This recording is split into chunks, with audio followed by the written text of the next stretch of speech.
And hello, everybody in the SEAL community. My name is Karen Franz, and joining me today is going to be Cage Reaper, giving us the color casting. Today we got a Piltover series. We're actually going to be doing all of the Piltover series today. We're starting off with Abandon Lewis versus Return of the Middlesticks. And Reaper, you want to introduce the two teams? All right, so Return to the Middlesticks making their third appearance on the stream here. In the top lane, they've got Oath. In the jungle, they've got Gid Shade Slayer. Mid lane is Tall X Guy, Aeropox on ADC, and Meristematic on support. We've seen a couple of split performances from them. They were missing their mid laner for one of their games last week. Notably performed better when he came back, but have lost most of their matches after going 2-0 and demolishing their original match that was a exhibition match when we were testing out our format here. On the other side, we've got the returning Piltover champions with some changes. Abandon Lewis have taken Lewis and thrown him on the bench, functionally abandoning him. And being down a jungler, it's forced them to switch a lot of their characters around, with Mystic Wave being the replacement player in the top lane rather than in the jungle. So from top to bottom on Abandon Lewis, we've got Mystic Wave in the top lane, Ystariel jungle, Kanade Song in mid lane, Tarkata ADC, and Murdervox support. Now, notably, Ystariel was their ADC last season, Takata was support, and Murdervox was top. So significant changes going on the side of the returning champions. It'll be interesting to see if their synergy manages to carry over despite significant change. Yeah, and Abandon Lewis is a team that has been around, at least in some iteration or another, in Seal pretty much since its inception, going all the way back to Season 0. Um, we've seen Astariel, very versatile player. I know him personally mostly as an ADC and before that mid laner. Very carry oriented in those roles. I'll have to see how he transitions into the jungle. I did a little bit of scouting before this series, looking at his OP.GG and everything. I didn't see a huge jungle pool there, but it's a new role. Take some time. We'll see how it plays. Uh, I'm very interested to see how their whole roles shake up now, since almost everybody on the roster has switched positions, with the exception of I think Kanade is the only one who stayed in mid lane. Um, but meanwhile, on Return of the Middlesticks, we have the full roster here. I am very excited to watch them. I've talked before, I love watching Oath as a player. Very aggressive top laner. I love his playstyle. It's always entertaining. It may not always work out, but it's always entertaining. Talex guy, very strong potential out of him. I would love to see him perform here, get those sort of roams that we talked about beforehand. But talk to me a bit about this draft here. Look at the two comps. So what do you see? Uh, I see a little bit of dysfunction and a really clear identity. So, one of the things we've seen with Return of the Middlesticks that's gotten them into a little bit of trouble in the recent weeks is their drafts seem a little bit helter skelter. And I don't think they've quite nailed down how they want to play as a team, because we see these things where they pick champions in one game that would benefit their comp in the next game better, and vice versa. And so we've got Gid the Shadeslayer back on the Vi. He's performed very well on this pick. I believe we've seen Aeropox and Meristematic on this bot lane combo before. But then outside of that, you've got a odd skirmishing pick in the Nico mid lane. I would like to see Talix Guy on more of his roaming assassin style picks like the Yone or the Akali. I feel like he brings the most to his team when he's able to get on the map early and move around. And then Oath with the Gwen just doesn't quite fit their comp for me. I would have, and I know that he picks more aggressive things, but then I would have wanted them to have a tank either in their support role. I guess Thresh sort of is, or in their jungle, and it's just a little bit of unfortunateness there. That being said, I think looking across the map, you have individual good matchups in almost every lane in favor of Return of the Middlesticks. I think it's just their comp doesn't quite work as well, because on the side of Abandon Lewis, you've got a very, very clear goal. They want to lock people down and get Jinx and Graves absolutely massive while they have a Cho'Gath in front of them, a Zillion to keep them alive and speed them up, and a Malzahar with the ultimate suppression tool to prevent at least one person from deleting one of his two hyper carries. Yeah, it's very fair because even on Return of the Middlesticks, even if we see like Gwen get into the back line or Vi make a pick, you do have that Melzar to just lock them down and stop them from popping off. So yeah, there's a very solid front to back build coming out of Abandon Lewis.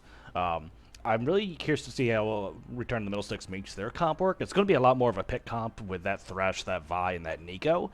But even still, like, yeah, you mentioned the Gwen, the Samira don't really fit that sort of a pick comp identity all that well. So I'm wondering if we'll see more of Gwen trying to force like a split push against the Cho'Gath, who has decent wave clear. So I don't know how that would work out either, but I'm curious to see it. Yeah, I think the Gwen can definitely split against the Cho'Gath well most of the game. Probably does that better than anybody else. Uh, the difficulty is, I feel like Nico wants to play more of a team fight style. Aeropox and Meristematic on the Samira Thresh are looking for more of a team fight style. The Vi wants to play more of a skirmish pick comp. The Gwen wants to play more of a skirmish pick comp. And on the other side, you've got the two of the best champions at denying a pick and turning a skirmish in Malzahar and Zillion. And I just, unless they do really big things early, because there is a little bit of weakness on Abandon Lewis's early game, I don't see a whole lot of opportunity for them to get into this game well with the way draft went, short of individual mechanical outplay. But let's see what happens. All right, we're gonna go into game, and we'll be right back, guys. Muted, launching game. Jump at 15.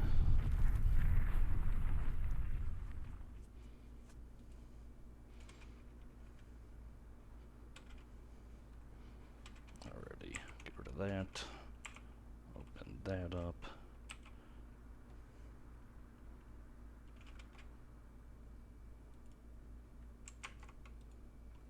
Alright, paused at 15.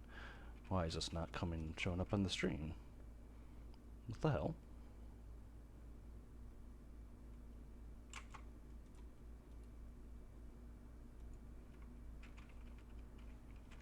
We are live, but the stream's not actually showing.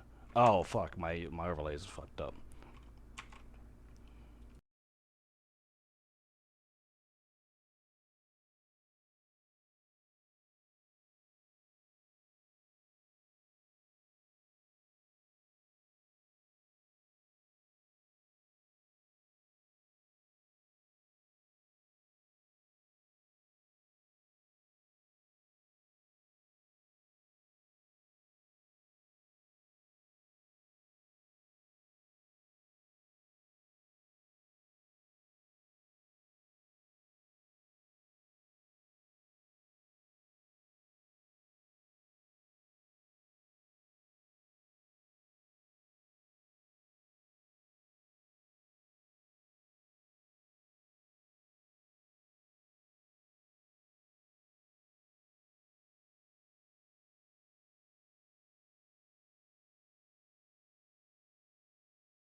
All On your right, call. and we are back, everybody. Sorry about the technical difficulties. This is why we typically don't do things live here in Piltover Division.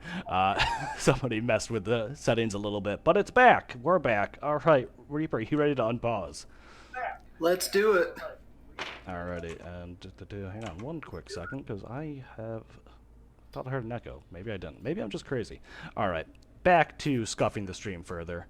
We're gonna unpause in 3, 2, and go. Alrighty. So, going out here now, we do have our teams. It looks like standard 5-point from 1, but looks like Abandoned Lewis is getting ready to set something up a little bit spicy here. Yeah, it looks like they're just doing a bit of a wait and see. They think that with the Nico and the Thresh, there's possibility for an invade. I like the decision by Return of the Middlesticks not to invade here, especially given the fact that they've had a habit of invading in the past. I think that it's wise for them, even with their earlier game pressure. You don't really want to check a bush into a Cho'Gath, even if it does force him to start Q. Yeah, absolutely fair. So, everybody, looks like we'll just have a standard start here. Nothing really going to happen. Talk about some of the lane matchups. What are the lanes to watch here? As far as the lane matchups go, I think that top lane is going to swing back and forth depending on where the gold is and the timing of the lane. In the jungle, it's a mechanical matchup. In an isolated situation, depending on where you are in the game, Vi wins, but if you pick a fight with the Graves at the wrong time or he's enough ahead of you that you can't stick to him, Graves is really difficult to handle as Vi at times. In the mid lane, I think that it's got to be a straight favor of the Nico here. This is a really hard lane for a Malzahar to handle. Nico just has so many ways to knock his shield off for minimal cost. And beyond that, there's just a lot of damage that comes out of that champion. Bot lane, though, has to favor Return of the Middlesticks again early. Thresh and Samira with a lot more damage and pressure than Zilean and Jinx. But the Zilean Jinx has a lot more late game threat. So I think that we should see some fireworks most likely coming out of the middle lane and maybe the top lane. In bot lane, it's going to be on them to pull Meristematic and Aeropox to pull the trigger. But the way that it's shaping up right now, I don't see them doing that soon.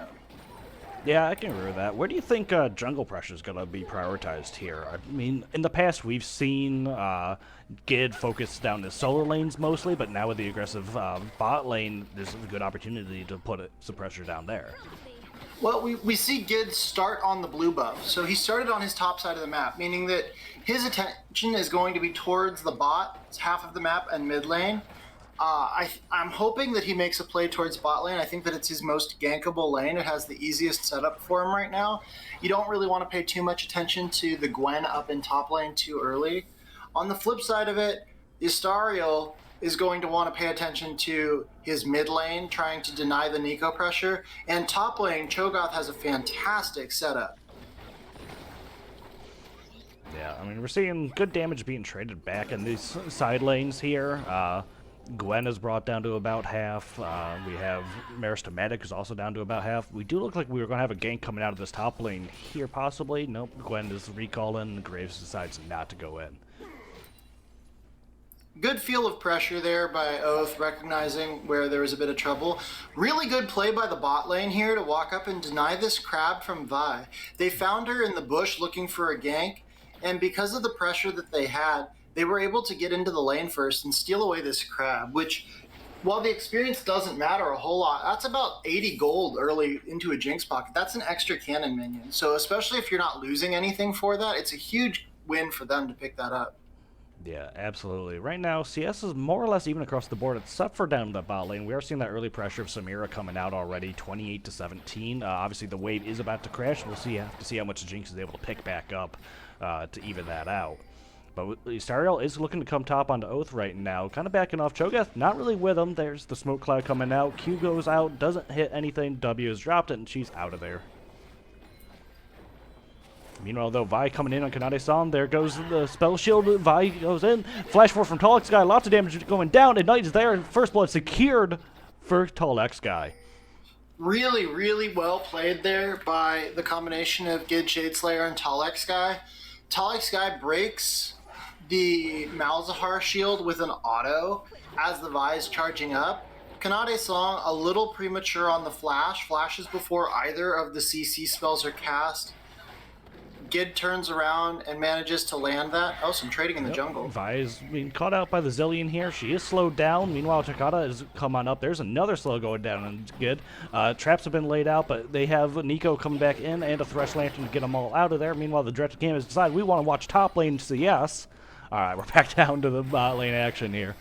Yep, looks like everybody's more or less gone out. Just going to take that Blast Cone to get out of there. Meanwhile, while all that was going down, Ystariel just doing some counter jungling, trading some camps back and forth with Gid. As the Graves, you really, knowing that you're losing some camps on the bottom side of your map, knowing that he's committed so much down there, you really do want to try to take away as much as you can. Graves farms really fast, and Graves' power spikes are later in the game, right? So he wants to get gold in his pockets as fast as possible because he scales better than the Vi does, even if the early levels are kind of iffy. And a good dragon take by Gid, recognizing that he has the pressure there. They pushed out the bot lane, they burned the flash. Yeah, meanwhile, top lane, Oath in a bit of a difficult situation.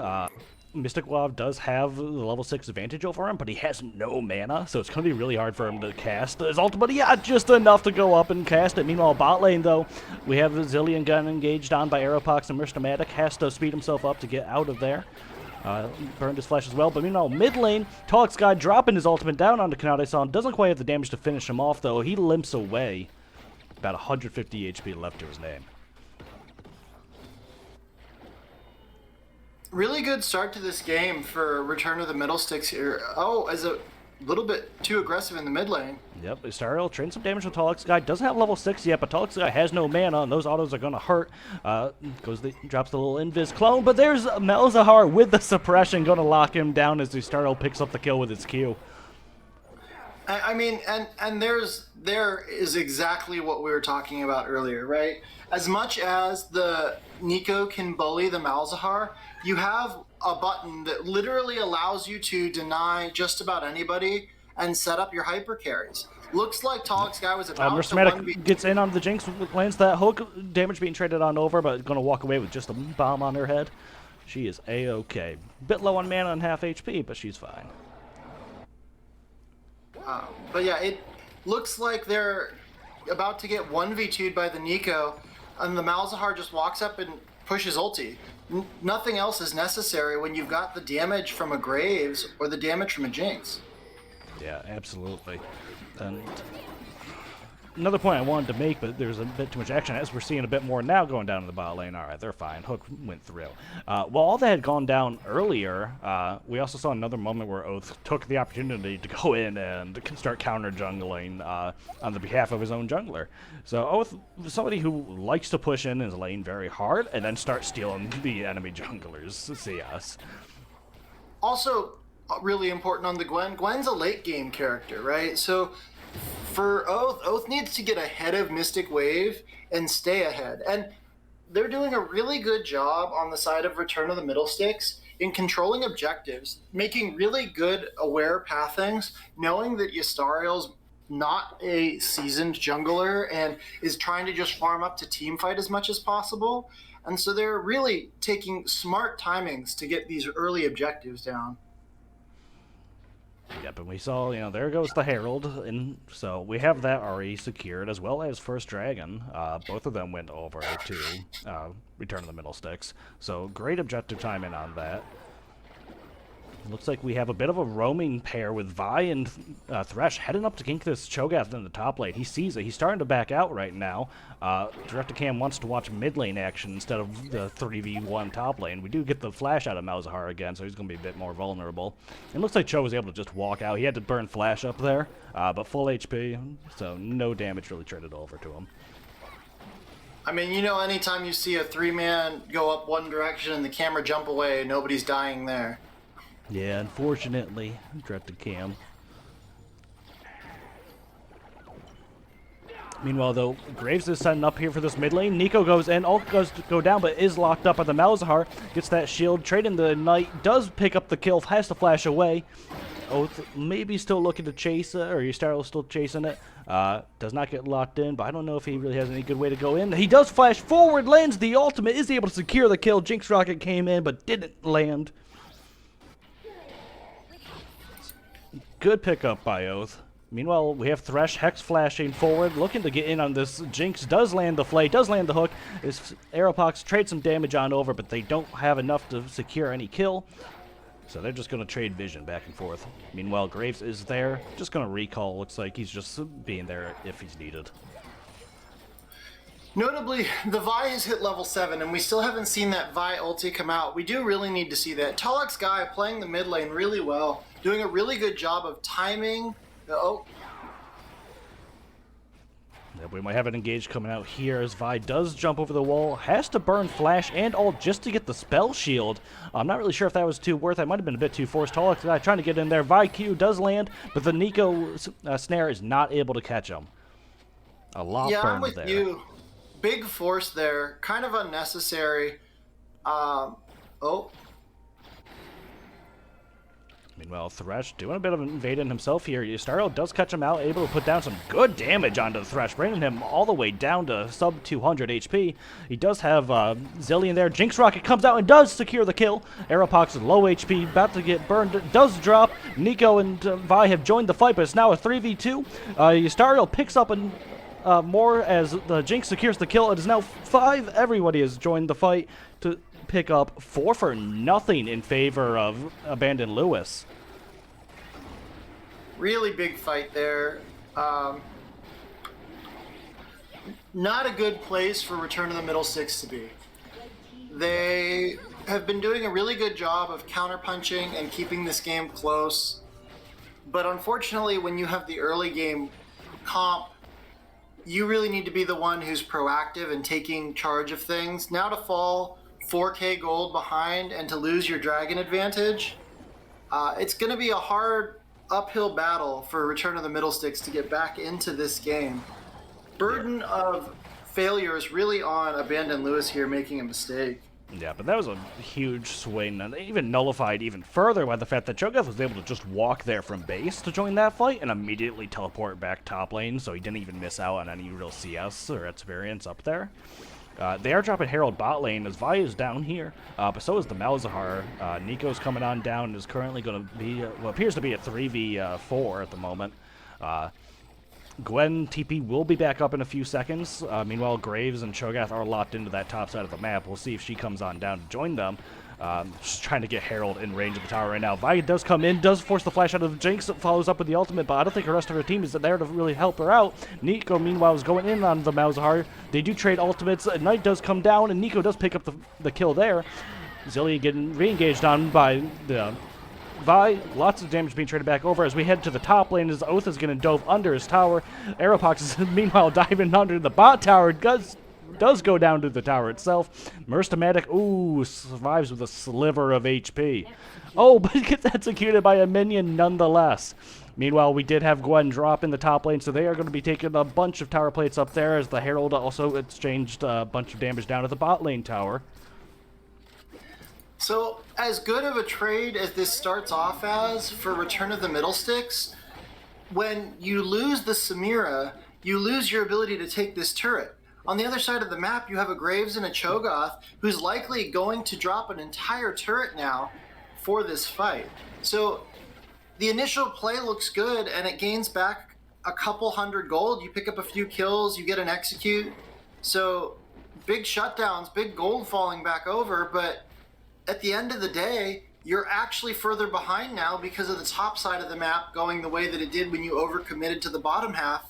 And the bottom half wasn't clean enough for you to convert. Yeah, and I mean, exactly what you're saying. We saw what was originally about 3k gold lead. It's now about 4k at this point. So yeah, the gold did swing in favor of in favor of Abandoned Lewis even further, despite Return of the Middlesticks being the ones to take that aggressive play. You know, ultimately they lost 3 people in that fight and dropped Herald, but it doesn't matter because we have Kanade-san forced to flash, good disengage, getting away from the Vi engage. Got Meristematic's flash for that too. It's a Thresh with Hex flash, but still, it's a good trade. Not great for Kanade Song to have to lose that, but a good preemptive flash to make sure that he doesn't get caught up and lose more. Absolutely. Thresh is rejoining bot lane now. It is that Jinx solo against a Thresh with Moby boots. If he wants to really force that, I think he could have, but he chose just to back off instead. A little bit of respect, I think, going down there, not knowing where the Graves is. Graves was backing off of Vision in the top lane. And at this point in time, you have to be really cautious around the Graves damage. Graves is about 2,000 gold in the lead of Vi, and really almost 2,000 gold in the lead of anybody other than Cho'Gath, with the way that they were able to take all of those plates on that turret after killing the Gwen in top lane. Just a lot of gold going over. Plus, Graves has been able to counter jungle most of this game, almost 20 CS up on the Vi as well. Yeah. Meanwhile, Tallest Guy does burn ult to try and save his tower, but it's not going to be enough. Dragon will be respawning here in about a minute or so. We'll have to see how that shakes out. TP will only be available for Gwen out of the top lanes. And this is another place where I find a little bit of problem with the draft of Return of the Middlesticks. Yep, Asterial, hang on, looking to come in down here on Aeropox. He does have the Thresh Lantern, is able to get out of there.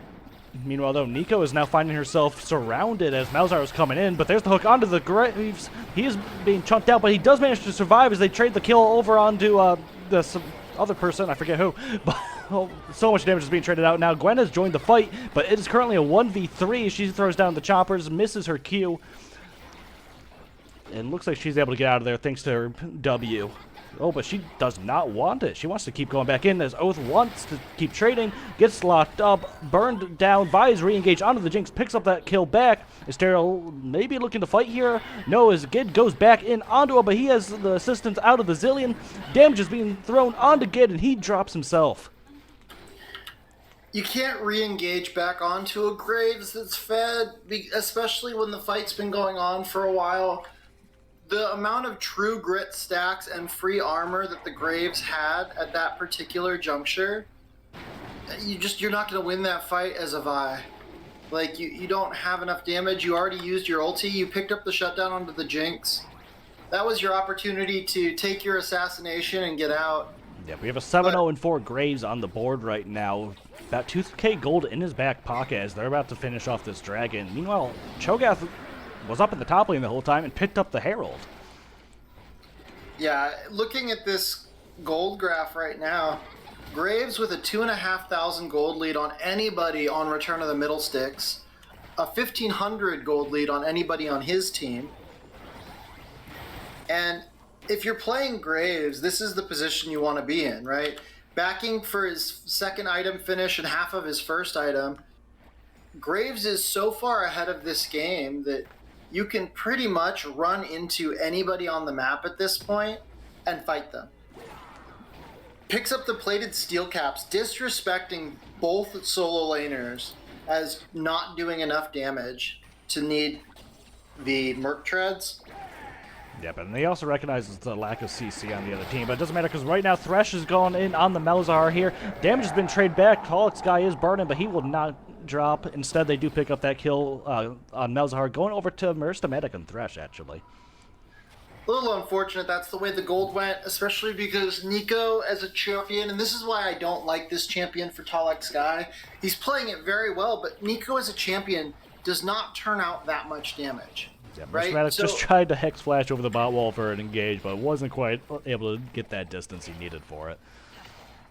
Meanwhile, though, Aeropox did have to burn his flash as we were talking about the ramifications of that last fight mid lane. So he is down now in the bot lane. No flash, no heal available. As we do have a 4-man stack coming out for Return of the Middlesticks down bot. Looks like they're going to try and make another play down here. Thresh just clearing that vision to get it ready. Meanwhile, though, Asterial's on the back of Tallest Guy. They are turning. Damage is being dropped. Ultimate goes down. Vi engages, and they do manage to shut down the Graves. This might be enough, though, to save the rest of their bot lane as they sacrifice the Graves to do so. Really big shutdown going over to the Vi there, especially knowing that Vi is your primary damage source right now in skirmishes, unfortunately, your Gwen's not in a position to be able to be a high damage threat. Is in a bit of trouble being behind the game where she's at. Samira is a team fight champion that needs to reset and get going a little bit later, and you don't really have a good team comp to set that up. So getting the gold onto the Vi is huge there. Big overstep by Ystario getting caught out trying to flank. Yep. It looks like we have another 4-man stack down bot lane, but I think it was caught out by some wards, and so they know to back off right away. We're seeing Return of the Middlesticks really liking this 4-man bot lane play. This is now the third or fourth time we've seen them stack up down here this game. Vi is here, does go in under the Torquata. He does flash away. We have a teleport coming back in as Jinx is now brought in, but she has the revive come in from the Zillion. Meanwhile, Cho'Gath is here. Torquata is re-engaged on and taken out, but Kanade-san also teleported in behind. Now we're seeing the teleport coming out from the Gwen, but it's a bit late. So the rest of her team, now it's currently a 3v3 here. Or 3v4, Tollex guy is there. I missed his arrival. Kanade-san is getting engaged on here, but it looks like they are going to just kind of disengage as both teams reevaluate their condition. Meanwhile, Graves is shoving top lane. So we haven't seen a whole lot of this Cho'Gath, but as he shows up to the first fight that he decided to grace us with his presence in the later half of the game, important to note, this Cho'Gath is actually second in gold in the game. The second largest person because he's just been absorbing everything in top lane. Yep. Bit of a misplay here, though, down in the bot lane, as Herald charged a tower that had about 100-ish HP, so not the best use of Herald, but it's now looking to get into the tier 2. Yeah, not ideal, but they do get the charge off on the second tier turret, so you can't complain about it too much. They likely don't knock that turret down anyways, especially without the Jinx there. Absolutely. But important to keep an eye on this Cho'Gath, who's currently sitting on 9 feast stacks.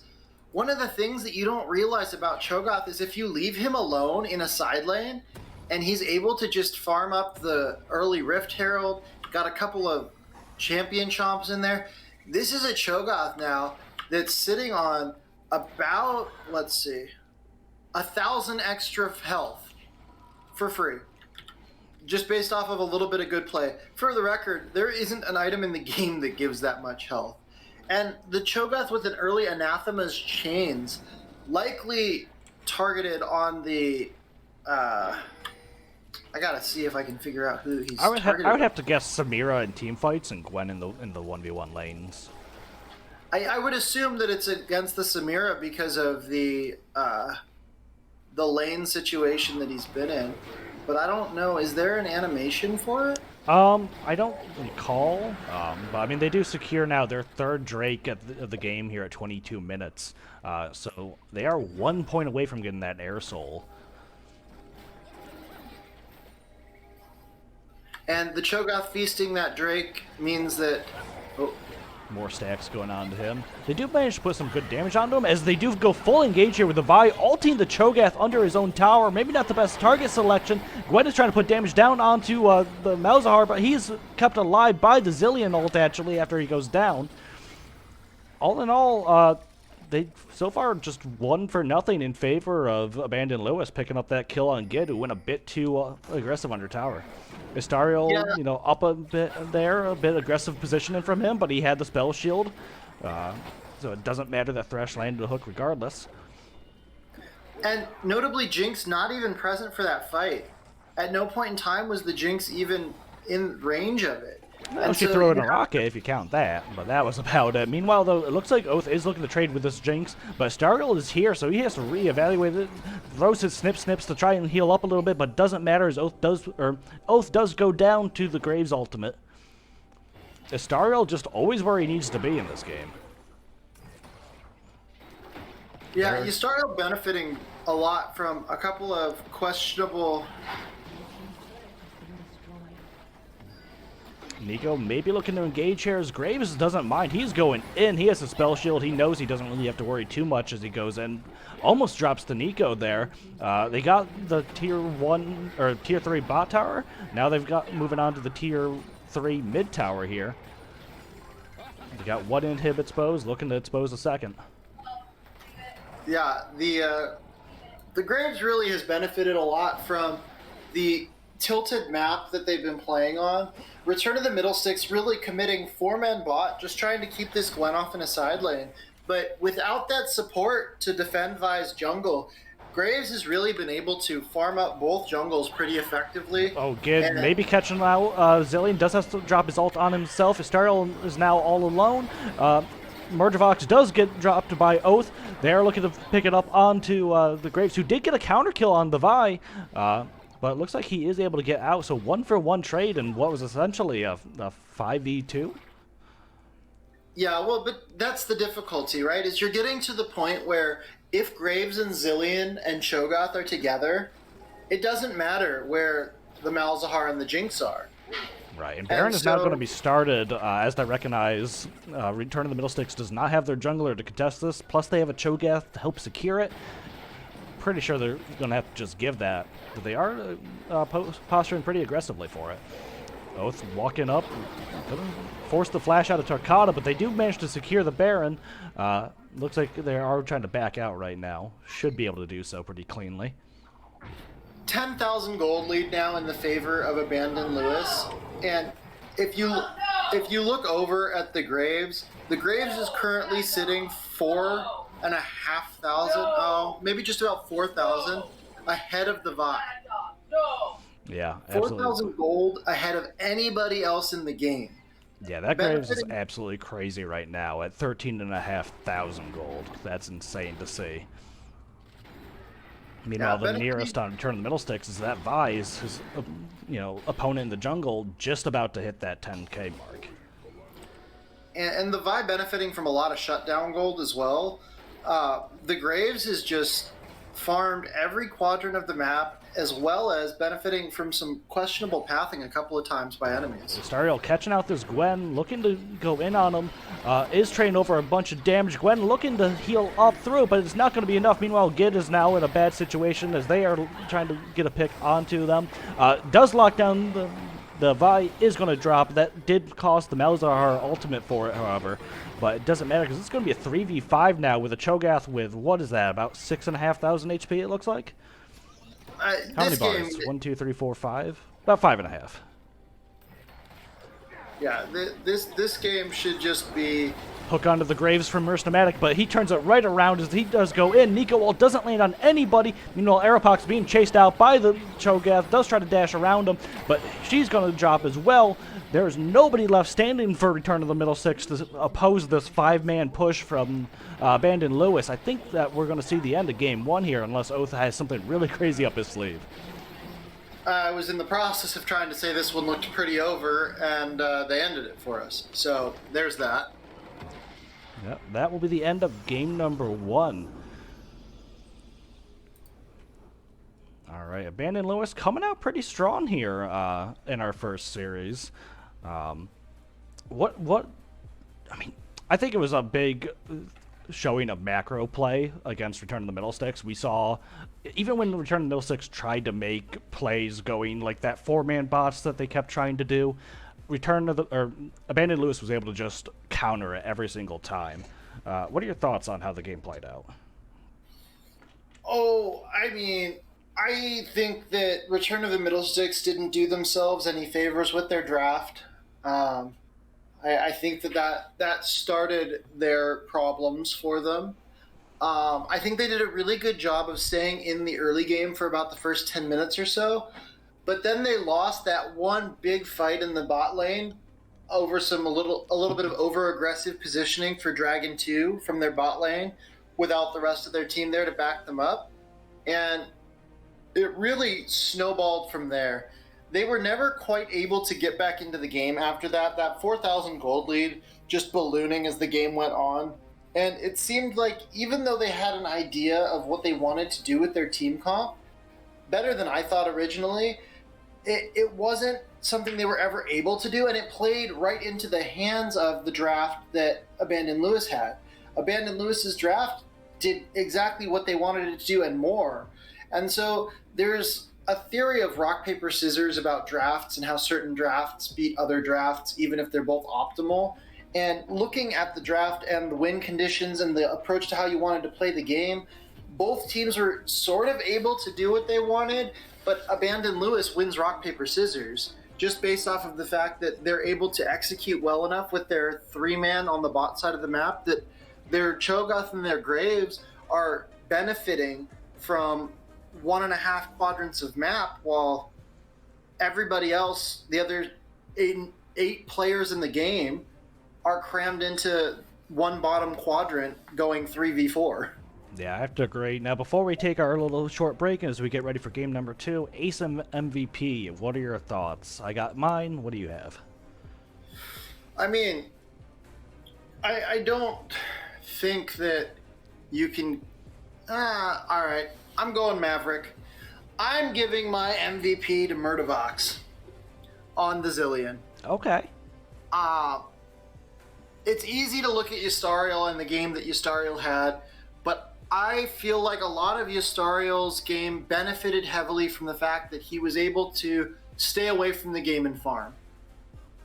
I think that a little bit of support love is necessary here for Murdervox, who had some really clutch ultimates, preventing Yustariel from giving up a shutdown a couple of times on bot lane plays, who was able to take this Zillion Jinx pick, which is very late game in scaling, and defend it pretty exceptionally throughout the early game, and finished just barely under the Graves in kill participation. You look across the map, Wave with 7, Kanade Song with 7, Tarkata with 12. Yustariel picks up 17, but Murdervox not far behind with 14 KP there on the support, and denying a lot of the engage and the pressure from Return of the Middlesticks. So Murdervox is going to be my MVP for this game. On the other side of the map, I got to give it to Tall X Guy. Gid the Shade Slayer made a couple of good plays to try to get gold back and get back into the game, but also made some kind of questionable plays and over engages. Tall X Guy really demolishing Kanade Song in the 1v1 matchup and having pretty good pressure throughout the game. I think just put on a kind of questionable pick, not necessarily what best benefits the playstyle of his team or himself, and suffering a little bit for it. Yeah, you got some valid points. I have a bit of a disagreement here, and I think our chat's also going a bit against you, your choice of MVP at least. Murdervox definitely had one or two very game impacting ultimates there, denying the kills that would have been Yustariel or saving Tarkata. But I definitely have to say, Yustariel, I think I think you're not giving him enough credit, even though he was obviously 13-1 and whatever his score was, it was very high. He was very impactful in his pacing. He was he was always where he needed to be. It was this innate sense that junglers just have, where they know where they have to show up, and he always showed up there. Whether it was just to dissuade somebody from making an aggressive play, or if it was to actually show up to a fight and have good positioning. So I have to give him MVP for that. But meanwhile, you touch on Gid and what he did and didn't do. He was a bit too aggressive at times. We saw that one tower dive onto the Cho'Gath, ended up with his death. But at the same time, he was also the one really working the most to dictate the pacing of the game for Return of the Middlesticks. So in that regard, I would have to give him the ace for his team, because although, yes, we did see some roaming from Tall X Guy, it was usually only after or following Gid Shade Slayer who was initiating those plays. I can agree with your argument for Yustariel. I was going a little bit Maverick on purpose with that pick. On the side of Gid versus Tall X Guy, Gid had really good pathing in the early game, really showing that he's a much more veteran jungler than Yustariel, knowing the timers early, having the ability to get to them. But I feel like Tall X Guy was a victim of his champion and his team comp more than anything else. And I know that Gid was pulling the go button, but he's supposed to be. And you're supposed to pull the go button in a way that works out and you don't die on that champion. Vi is a go button, but it's a go button that you kind of don't want to just be a one-way ticket. Yeah, very fair. All right, well, we're going to have to take about a short 3 to 5 minute break here as we set up for game number 2, and we'll be right back, everybody.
Hello, everybody, and welcome back to game number 2 of Abandoned Lewis versus Return of the Middlesticks. Teams are swapping sides now, as we do have Abandoned Lewis over onto the blue side, and Return of the Middlesticks back onto red side. So we saw in conclusion of game number 1, Abandoned Lewis took that first match. Reaper, bring us into the pick and ban, and talk a bit about the teams. I like the beginning. So we see a couple of different bans coming out. Good to finally see teams changing their pick and ban strategy to match the current flow of the game. The Jana ban dropped by Return of the Middlesticks in favor of a Graves ban. Probably a good idea. Might be a little reactionary, but the Graves did run you over last game. The Kazakhs and the Victor ban stay static. On the other side, the Set and the Hecarim ban stay static, but dropping the Lux ban, we get a Gwen ban, which is a little surprising to me. Maybe Abandoned Lewis felt like they had a good Gwen counter pick, but they didn't feel like they had a good blind pick into Gwen. I'm not entirely sure. But the Lux does get picked up red 3 by Return of the Middlesticks, demonstrating that they do have value on that pick.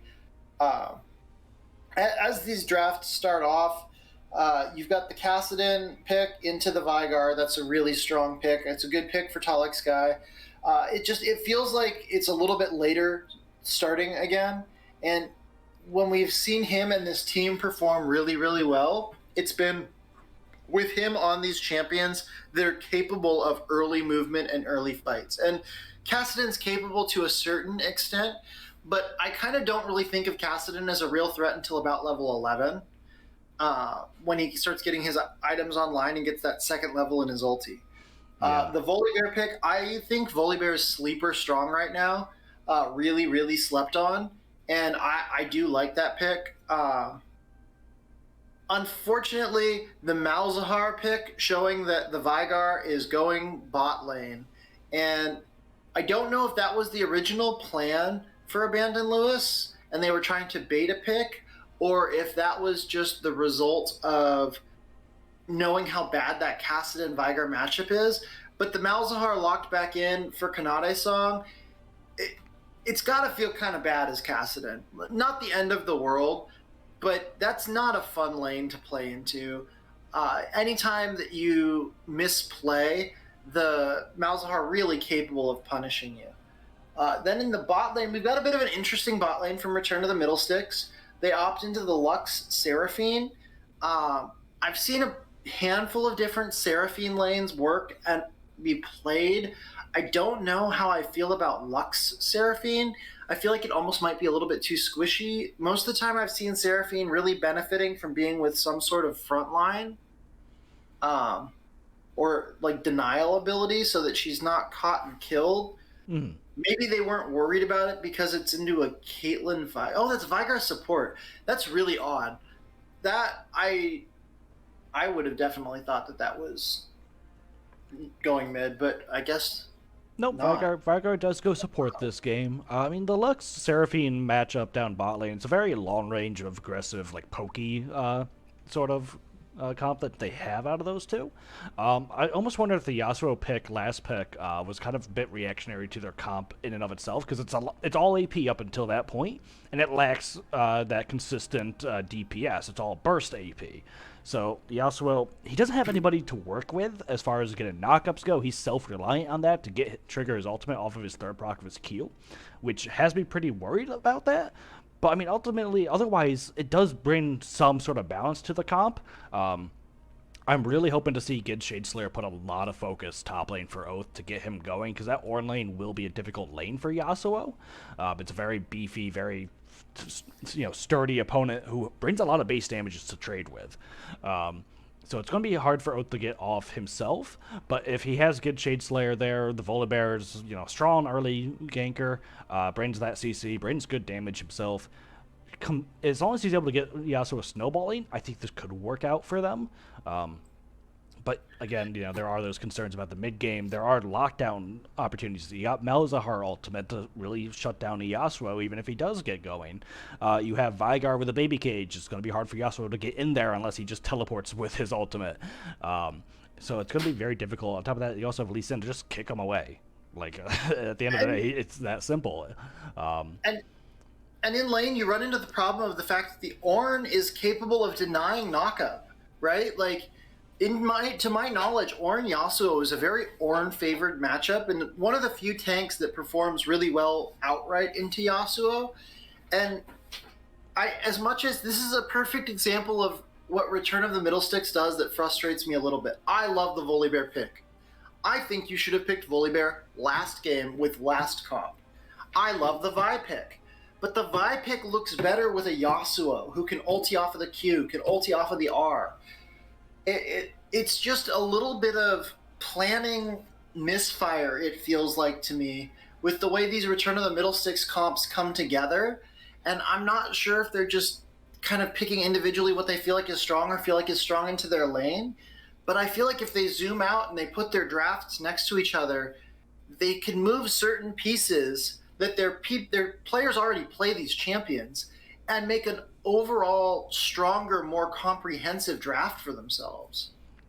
Yeah, I have to agree. Looking at the two comps, I do think that this draft does favor Abandon Lewis. They have those single target lockdown opportunities. They have ways to deal with the Kassadin, at least early on. I'm not much of a mid laner, but I'm pretty sure Kassadin has a rough lane against Malzahar early on. And then, late game, he becomes Kassadin, and Kassadin does Kassadin things, but there's still the Malzahar ult that you have to worry about at every stage of the game. So unless that ultimate's being turned around onto either picking out, like, one of the bot laners or using to counter the Yasuo, he's probably going to be waiting and watching for that Kassadin to come in. Yeah, I mean, Kassadin is a strong champion and can do a lot of really cool things if you get to the point in the late game where you can, but you still are going to have to play around a baby cage, around Caitlyn traps, around a Malzahar ult, around an Ornn ult, around a Lee Sin kick.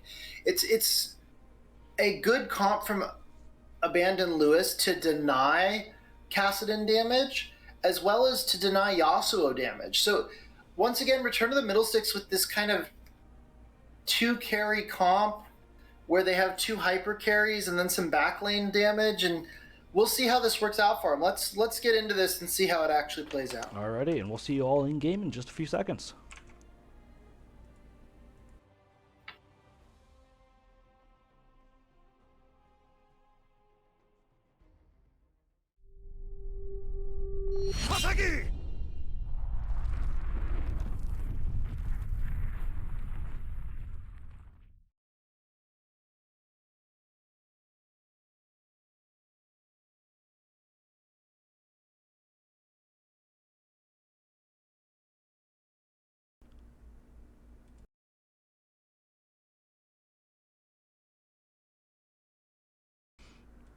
Alrighty, and we are here for game number 2 of Abandon Lewis versus Return of the Middlesticks, and we're going to unpause in 3, 2, 1, and we're unpaused.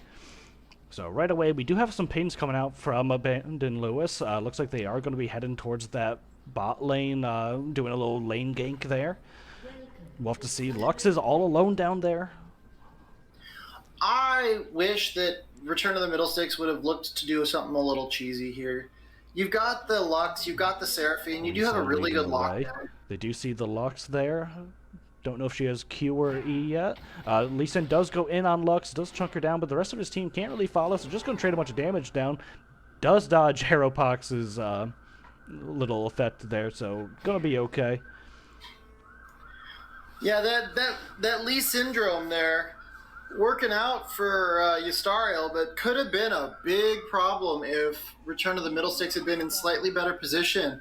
The Seraphine route plus the Lux route could really cause some problems for you early game. That's most of your health gone pretty fast. Yep, and right now we do see Volibear did go into his opponent's jungle, did drop a ward there, but ultimately just going to back out now that he has a little bit of vision. Important counter ward there by the Ornn as well. Really, really good wards coming out of Abandon Lewis in this early game. They take the invade that they have and they use it to their advantage to place some really good deep wards. And then on the other side, Return of the Middlesticks with good defensive wards also. Really, really smart early ward usage by both teams to track the junglers on both sides. Yeah, absolutely fair. So right now, while we have a bit of a lull here, what are our lane matchups to watch? What are the positions that we need to keep an eye out? Who is going to carry their team? I mean, when you pick a Yasuo, you're picking Yasuo to carry, right? That's kind of just a flat statement. Yasuo's level 2. It might be the one time he beats the Ornn. Yeah, trading some good damage over to him. Did manage to get back out, dodge that Q, but yep. At level 3 is, I think, where you get into a little bit more trouble, but here's part of the problem. If you're going to play this lane as Oath, I don't think you want to push this wave in, because you're giving wave a free way to farm. The longer you can freeze the wave and hold it in the mid lane, the more you can freeze him off of that and use your one real power spike to try to punish and deny. Yep, and right now, you know, Oath is about even in health with Mystic Wav. They've been trading back and forth. He does have double the CS at the moment, but the wave is in a fairly good spot for Mystic Wave if he wants to sit there. Does dodge the Ornn knockup, but the Ornn fire and auto attack combo still chunks down Oath about 100 HP or so. He does have his shield. And that's what I'm talking about, where in a level or two, in an item, in a half item or two, in a freaking ninja tabbies, right? Or oh, Mystic Wav going in, does get the knockup onto Oath. Pop his shield. Q and Fire do come out, but they just force Oath to walk away. Meanwhile, mid lane, though, Kanade-san has no mana left in this matchup, but Tolik's guy still about half HP. Oath looking to go in, takes... Oh, no, the tower shot hit a minion. It looked like it was going on him. Yep, still a bit of a risky situation. He does have vision on the Lee Sin. He does know where Lee Sin is. It looks like he's just doing the scuttle crab right now. Yep, but might be heading top lane now that he's completed it. Meanwhile, Voldy looking for a gank down bot lane. Might not be able to get it. Astariel does not land the Q. Good wind wall coming out by Oath. Greedy. Well, the Astariel jumping on over. There goes the Q. First blood does go down for Astariel. Yeah, I think Oath overstayed a bit too long. No real reason to stick around there. Meanwhile, Gid did gank mid lane to force the flash out of Kanade-san. Bit of a misplay by Oath there. If he stays backing in that jungle bush, I think he maybe gets back. If he just goes and backs behind his turret, I think he gets back. Oath picking this counterfight now onto Astariel, looking to get some revenge here. Windwall comes out a bit prematurely, as Astariel just jumps to a ward to get out of there. Ornn is there to back him up. Meanwhile, though, Mrstomatic has to flash away, or sorry, not Mrstomatic, Aeropox had to flash away to get away from the baby cage. Yeah, Oath doing a good job putting early pressure, trying to force the Ornn to farm under turret, but I think, again, like I was saying, you're better off trying to freeze the wave ahead, get an experience lead, and if you can hold that wave in the middle, there's no way the Ornn can walk up onto that wave for at least one or two waves, and you have the opportunity to punish a little bit more, and then a little bit of a greedy path and a greedy overstay by Oath in the top lane gives Astariel first blood. It's sad to see, because I feel like this is the story of Oath. He plays so well until he just... getting rooted down in the bot lane. Good damage being traded over as Takrada's looking to trade it back on the Mrstomatic. Exhaust does go down. Looks like everyone's just trying to disengage at this point, though. Yeah, both supports being chunked down to about half or less. But the mages in the bot lane on the side of trading big damage with Mystic Wav. Looks like he is getting traded back. Oath does have level 6 over him. So what initially started as a good trade for Ornn kind of went back on it against him. Vigar dropping that baby cage onto the Seraphine and trading some more damage back, but nothing's going to really be able to come of it. But again, Mystic Wave able to stay in lane, not having to reset, not having to teleport. Oath with the lower health pool, not able to heal up as well, is the one that has to pull the reset button here, giving Wave the opportunity to stay in lane, to soak another wave, to soak more experience. Yeah, right now CS is heavily favoring Oath in that matchup, 46 to 33. But, right now we do have the Volibear up there. I don't know if the Orange sees it as it's being collapsed on at the moment. He does not. He's up a bit too aggressively. Volibear's there. There goes the dash. He has to flash as well. Volibear lands the stun, but it's going to be way too late to actually put anything down on him. Meanwhile, Astariel is here. Mystic Wav dropping the ultimate to re-engage. Oh, gets wind walled immediately and doesn't even come in. Really good use of the wind wall by Oath there to deny even the initial pass of the Ornn ulti through the minions.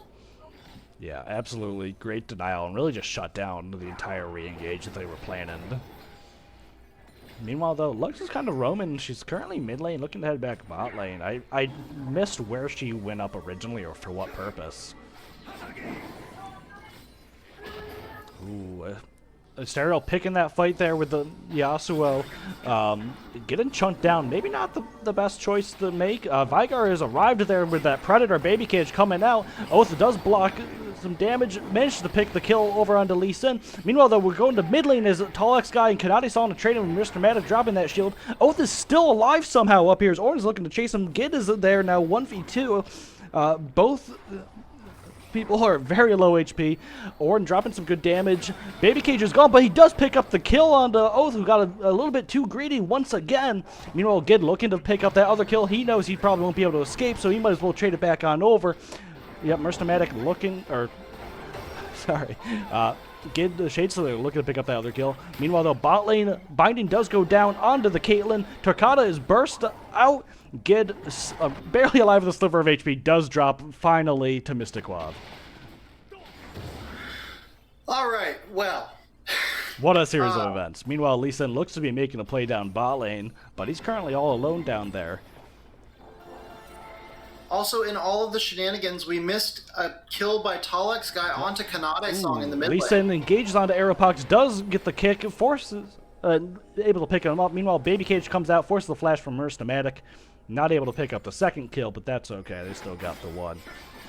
Oh, still looking to force these fights here. Getting clapped by the Ornn.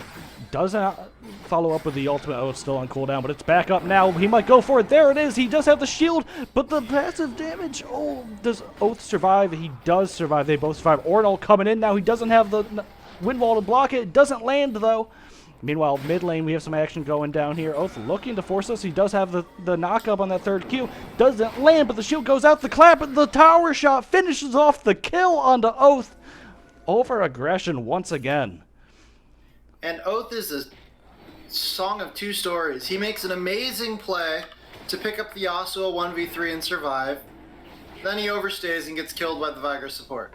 Yep, I've said it before, I'll say it again. Oath is one of the most entertaining players to watch. He is so aggressive, and it's to the point where it causes him these problems, but God, is it so exciting.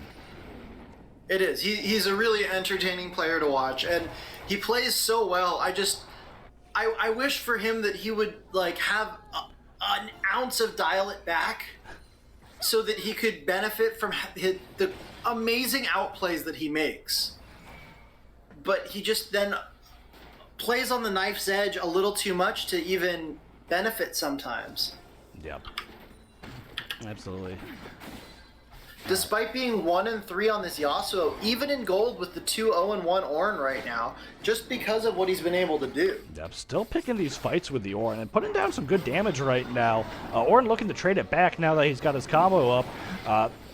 Both of them are brought down to about a quarter or less HP at the moment, but Astariel is here to help out. Did not land that tornado there. Astariel ward jumps in, gets the inset onto him. Oath dodging around and avoiding the knockup, but still goes down as Gid the Shadeslayer was a bit too late to arrive in time.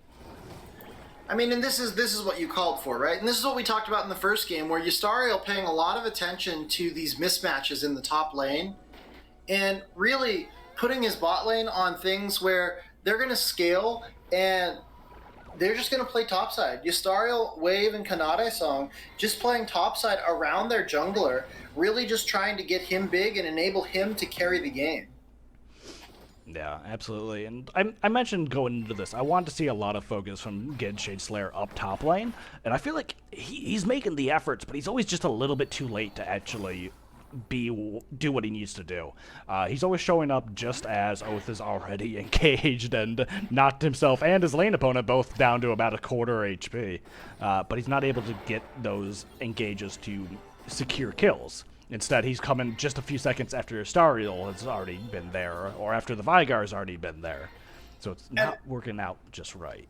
And I believe, if I recall correctly, Gid Shadeslayer is a Hecarim preferential player. Yes. And so he's normally on these champions that allow him to be a little bit later on rotation, right? And so when you get accustomed to like a playstyle like a Hecarim or like a Warwick, where you give yourself a little bit of a buffer time to be able to get places, even if you show up a little bit late, you still show up in time to make an impact. But on champions like Vi, on champions like Volibear, if you're not there on time, you're not going to get there in time. Yeah, absolutely fair. Looks like Kanata-san might get baited into a fight right here. His spell show does go down, but he also doesn't have that knock-up. We talked about this again being an issue. There's nobody to proc it for him. He does force it right now. Lee Sin has arrived, kicks away the Kassadin, is looking to get the kill over. He does pick up the kill. Meanwhile, Asterial and Talix guy are trading back and forth, hiding behind those minions, trying to dodge the Q. Does make a nice flash, but he did a bit too early. 2-for-1 trade there. Stariel with a good plays against Talix guy and Oath. Really unfortunate step by Talix guy there to step into turret range. Was playing that fight really, really well. Honestly, I thought at a certain point you should have just bailed out and let Oath die and take the 1-for-1 trade. But I understand the idea of trying to trade it back. I feel like you're not quite where you need to be on Kassadin for that level of play yet. You don't really have damage built. All you have is your Shattered Crown. And the initial burst was already... The crown had already been knocked off by the initial trade, so you're going to take the full burst from the Lee Sin. A little bit of greed there, I think, but I like watching the way that Talix guy plays. Yeah, it's very interesting, and we're starting to see, I think, I was just about to say, Mystic Wav still fighting about even with Oath here in the top lane, as they're both just shred each other's HP. There is about 1,000-ish gold lead in favor of Ornn at the moment.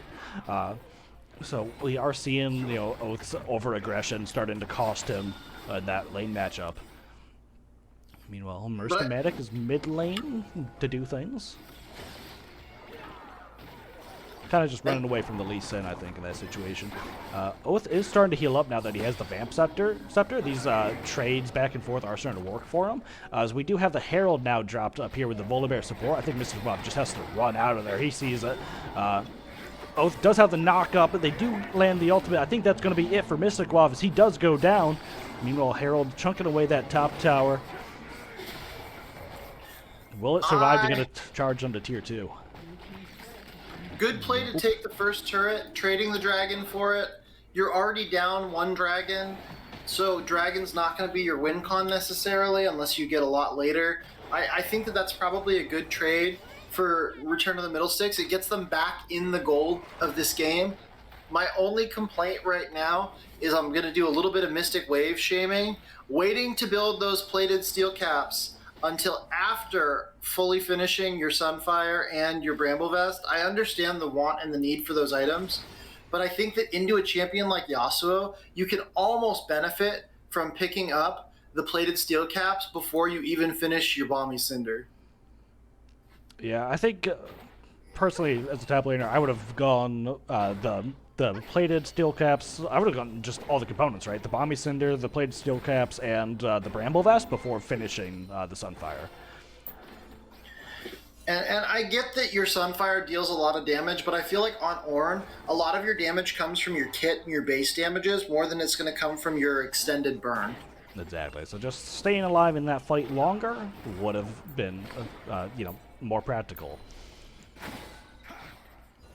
Looking at it though, Yasuo did get a big power spike. He finally finished his mythic there, has that full life steal coming in, has that extra shield.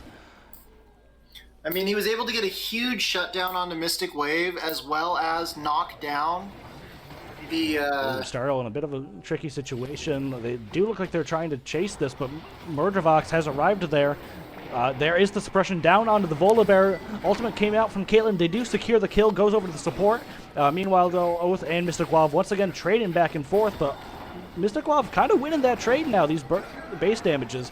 Ultimate does go back down. Oath is knocked back underneath the tower. Windwall does block the ultimate and the Q, but Mystic Guav does secure the kill onto Oath after all of that. And see, that's the problem with the Yasuo last pick, right? This is what we talked about. You can win against the Ornn until he finishes his plated steel caps. The minute he finished those plated steel caps, he's got a Vigar, good baby cage, does pick up the kill there, and the trap onto the Lux, who tried to flash away, also gets taken out. Meanwhile, though, Astariel finds that kill onto Kassadin there in the mid lane. Lee Sin, a really good champion to play into Kassadin. There aren't many champions that you look at and you say, oh, that's a good anti-Kassadin champion. But Lee Sin is one of the champions in the game who can match Kassadin's escape pattern and has enough damage to really beat Kassadin.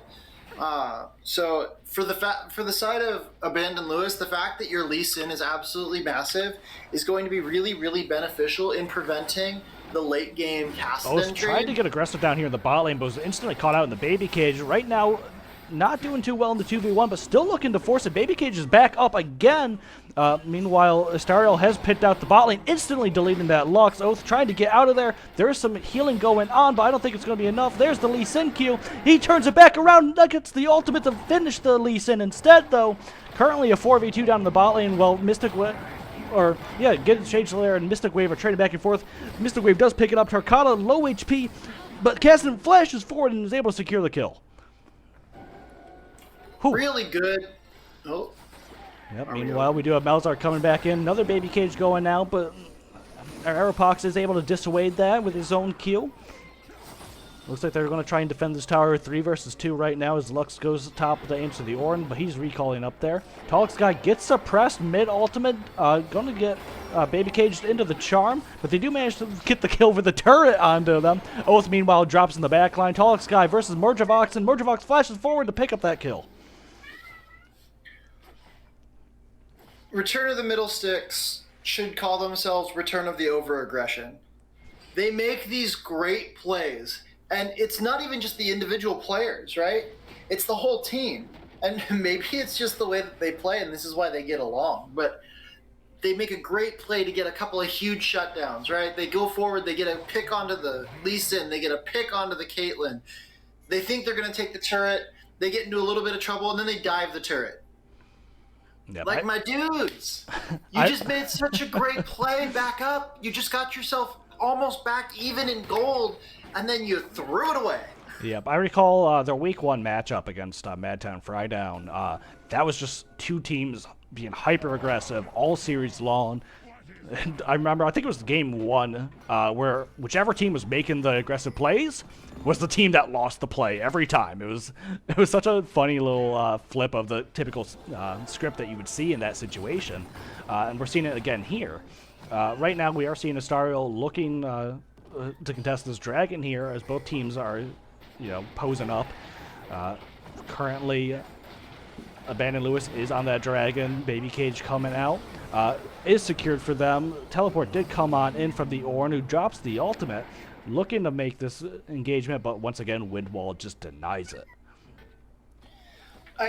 On the side of Return of the Middlesticks there, I don't think that you can be around that objective. Your Seraphine's on the wrong side of the map. Like, the only way that you're going to win a team fight down 5,000 gold is if you do a really good job of layering your Seraphine ulti, your Lux ulti, and your Yasuo ulti. If you can get those 3 things to line up well onto these carries, you can pick up Astariel, you can pick up Tarkata, and get that to land. That's how you win a team fight. Otherwise, once again, we're in a position where all of the range of control, all of the zones of control are in favor of Abandoned Lewis. They've got the baby cage, which is one of the most obnoxious skills in the game. They've got the Malzahar suppress. Yeah. Oh, interesting. We just had a big fight breaking out. Meanwhile, top lane, we actually finally see Mystic Wav engage in on Oath instead of the other way around. But Give the Shadeslayer is here. Astariel arrives as well.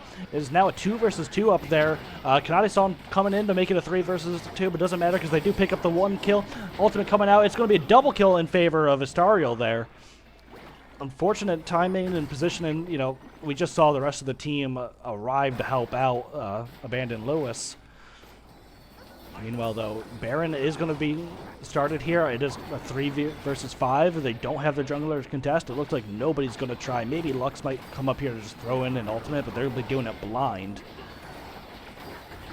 Yep, Baron is going to be secured there for Abandon Lewis now as they are going to get ready. It looks like they're all just resetting for the moment. Yeah, and after a little bit of a problem, a little bit of a self-destruct with a little bit of over-aggression and misplays. Oh, Aeropox in a bad situation, just walks forward. It looks like he wasn't really looking at the screen. He was already walking into the enemy minion wave as he's blindly walks into Kanade-san, able to just drop ultimate and pick up that free kill. Really unfortunate there. Yeah, this game getting itself, once again, to a point of if Abandon Lewis doesn't make a mistake, they just win this game. There isn't really an opportunity for Return of the Middlesticks to get back into this game, short of a colossal meltdown. Notably, Oath almost at the Yasuo power spike, but I don't see that being enough. Maybe picking this fight here with Mystic Wav a little bit. He does have the rest of his team, but nope, they're able to get out of there. We did see a teleport coming out from Melzar. Okay, he's hiding there underneath the Caitlyn on the map. Couldn't quite see where he went.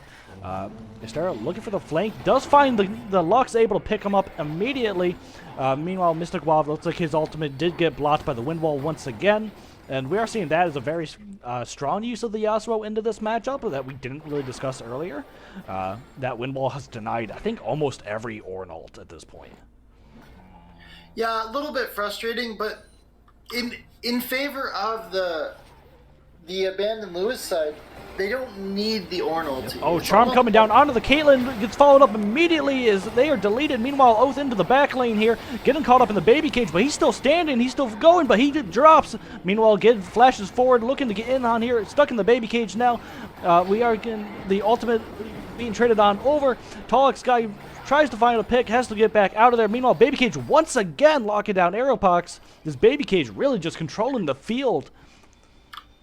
All in all, I mean, 3 for 2 in favor of Abandon Lewis here as they are looking to push this tower.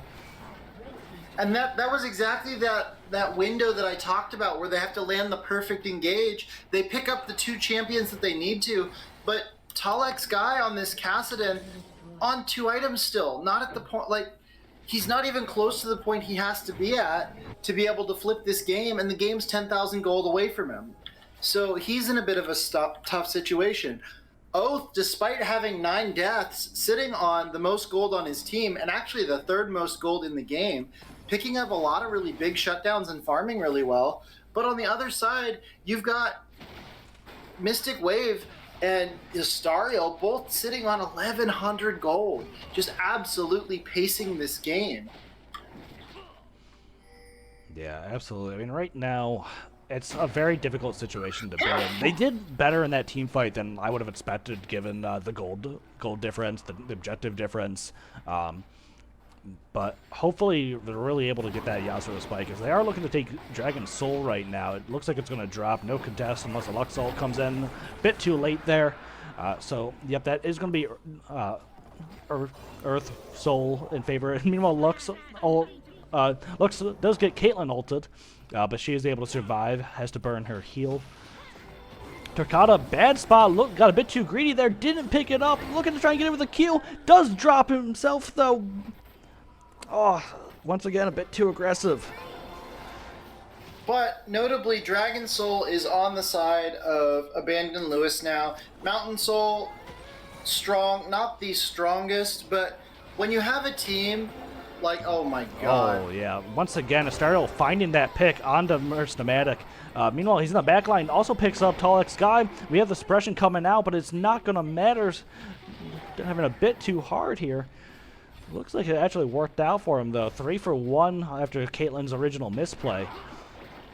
I mean, on the side of Abandoned Lewis, they're so far ahead. They have all of the free bonus resists and shields from Mountain Soul, even without their tank here. Baby Cage coming in, wind wall blocking off the damage that probably would have popped Oath right away. So good play there. Does get locked in by that one item whose name I forget. Instantly deleted by the Vigar ultimate, though. Asterial and them looking to dive continues to pick up that kill onto the Volibear. Honestly, I have a pretty good idea of who my MVP for this game is, but Murdervox in the late game here with these baby cages making a really good case for himself to be considered once again in this debate. I don't think he's quite performing as well as the top half of his map, but doing a really good job on the Vigar, catching and deleting people, and showing why this Lux Seraphine bot lane is kind of exploitable if it doesn't get to a point where it's scaled online. Well, game's not quite over yet. Teams still have a little bit more time to make their cases, as we'll see how this finishes out. That is triple inhib in favor of Abandoned Lewis. It looks like they're going to back out right now. Happy with that. Reset and probably come back, maybe with that Baron that's spawning up in about 20 seconds, 27 seconds. I mean, you're correct. The game is not over. I've seen wilder comebacks, but really dominant game by Abandoned Lewis. They've lost one turret, no dragons, no barons. I think they picked up the only Rift Herald that went down this game. Really, really good play by them to execute to their win condition. Nice bounce back game from Kanade Song. After getting beat up pretty bad in the last game, able to stand toe-to-toe with the Kassadin in this game, and really demonstrating the fact that is a good pick for him. And it's also a rough lane for the Kassadin, like we were a little bit concerned about. Good game from Talek's guy to keep farming and stay in it, but it almost feels like he's not ever going to reach the window of power that he needs to for how far behind his team is. Yep, Baron has been started by Abandoned Lewis. They are aware of it. They did have the Blast Cone reveal it, but they currently don't have any real vision on it. Volibear does go in, does steal the Baron! Meanwhile, though, Murdervox on the back line, they do pick up Meristematic in return, as well as the Volibear. Now it's a 3v versus 5, but they do have Baron in their favor after that great steal by Gid.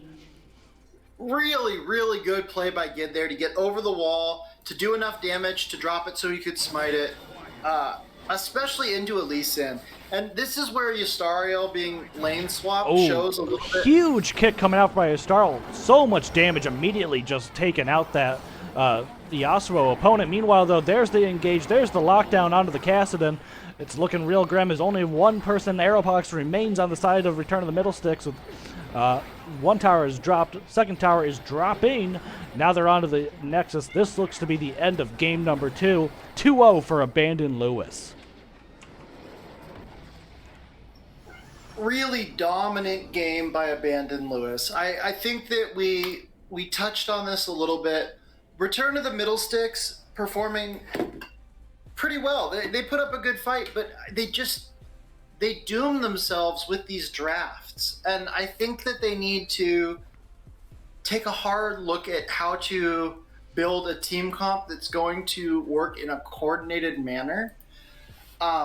Because they've all demonstrated the ability to play really well independently.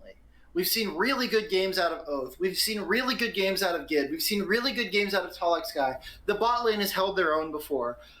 But it seems like they can't bring them all together in a way that gives them a comprehensive team comp. And it's hurting them when it gets to the mid game and to the late game where team fights and team comps matter. Yeah, and I want to take a second to talk about Asterial's build here. It's full assassin that he ended up going, which is why we saw him just instantly take out Oath there in that last little engagement, and why we saw him constantly finding Meristematic and taking him out of the match, or getting onto Talek's guy and putting down tremendous damage there. It's a good, worked out very well in this match. Obviously, 15-3 and 5. It's very I am going to carry mindset on that Lee Sin that I think kind of snowballed from the game before. It worked out quite well for them, I have to say. All in all, 1,500 gold for him. He's the highest gold in the game. about 7,000 gold above his jungle opponent, who finished 8,600. So, if we had to pick MVPs and aces here, what are your thoughts before I give mine? Well, my MVP for this game has to go to Mystic Wave. I think that he played into the enemy laner who was playing the best on the team, nullified him, beat him around the head and neck, and was able to exert his will on his lane almost the entire time. Murdervox made a good case for himself with that MVP baby cage. That skill's just broken, and I hate it. Yustariel performing really well on the Lee Sin, also performing really well over the entire course of the series. With full assassin Lee Sin, though, I would hope that you would know how to land a Q smite combo to secure an objective, particularly one as important as Baron.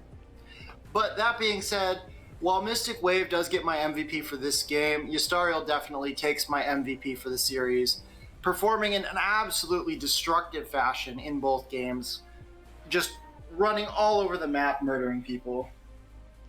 Yeah, I have a three-way split for who I would give MVP to in this match. I do agree Astariel gets it for the series. I can't contest that. As far as this match goes, I really cannot undervalue how good Murdervox was with the baby cages. He was always locking people up in that cage, controlling the zones of the fights. He was just hugely impactful into the mid game.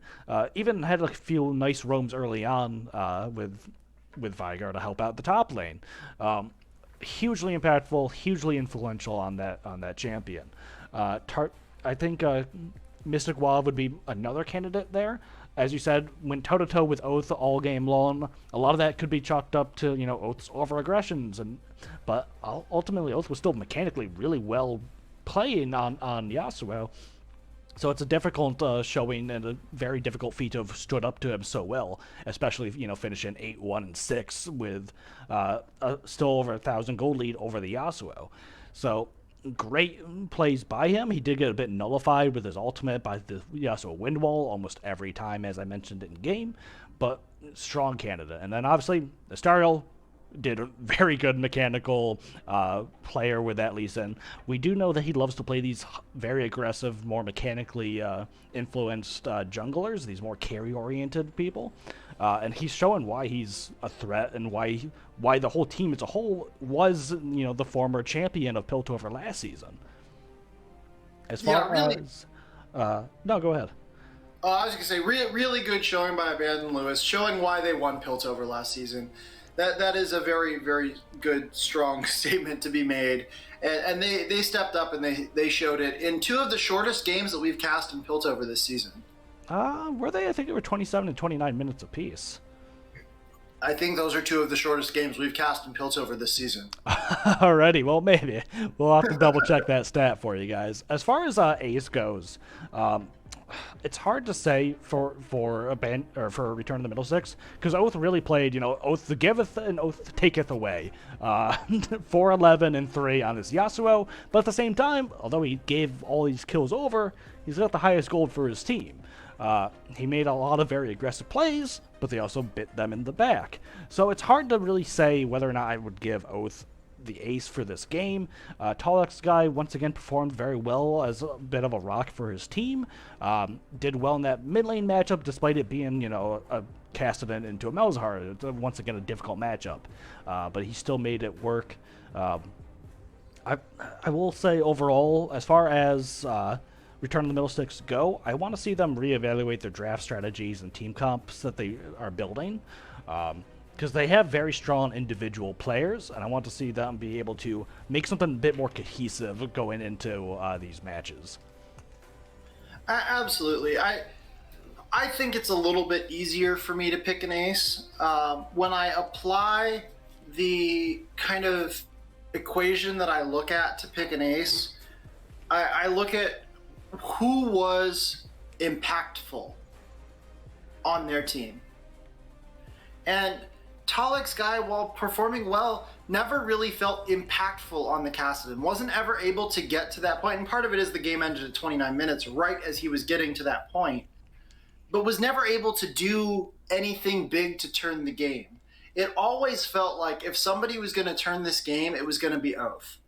And so for me, the highest goal, the most presence, the most action, even though he was dying the most, part of that also is trying to make those desperation plays when your team is so far behind the game.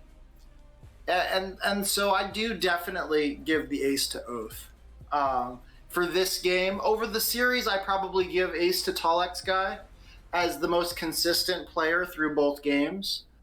Um, but for this game individually, I think Oath earned himself the tip of the hat. All right, well, there you have it. That's going to conclude this series of Abandoned Lewis versus Return of the Middlesticks. We're going to take a little bit of a pause. Stream will go down for a few minutes as we're going to switch on over. Dragon Rider has a couple of recorded matches of the rest of the Piltover series today that he'll be putting on. So thank you all for tuning in, and we'll be right back.